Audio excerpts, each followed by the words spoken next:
Hello hi, मी पूजा. नवीन एका व्हिडिओमध्ये तुमचे सर्वांचे स्वागत करते. तर आज आपण बनवणार आहोत पिठलं. तर आज पिठलं रेसिपी आहे. तर मी फर्स्ट टाईम जेव्हा स्वयंपाक करायला शिकले ना, तेव्हा मी पहिले पिठलंच बनवलं. तर त्याच पद्धतीनं गावकडच्या पद्धतीने तुम्हाला पिठल्याची रेसिपी दाखवणार आहे आज. तर नक्की कंटिन्यू व्हिडिओ बघा. तर बघू शकता असं झणझणीत पिठलं तयार आहे. त्यासंग मी तांदळाची भाकरी केली, तुम्ही ज्वारीची पण करू शकता. तर बघू शकता, चला मग स्टार्ट करूया. तर त्यासाठी बेसन घेतलेले आहे, लसूण घेतलेला आहे, हिरवी मिरची, कांदा पात आणि कोथिंबीर आणि टोमॅटो आणि आपले बेसिक मसाले जे नेहमी वापरतो ते. आणि तुम्ही याच्यात मेथी पण टाकू शकता, हिरवीवाली मेथी असते ना आपली तीवाली. छान असं धुवून चिरून खूप छान लागते. पण मी कांदा पातीचं बनवत आहे.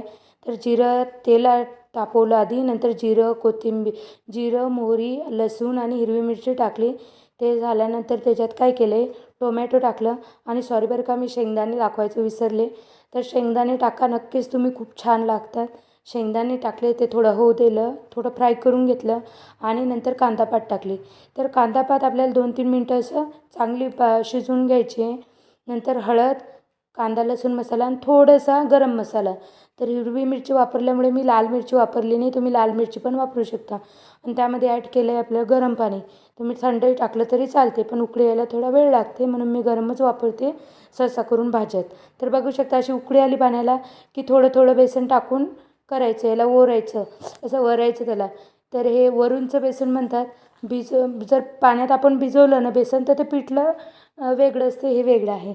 तर बघू शकता किती छान असं पिठलं तयार आहे. कशी वाटली रेसिपी नक्की शेअर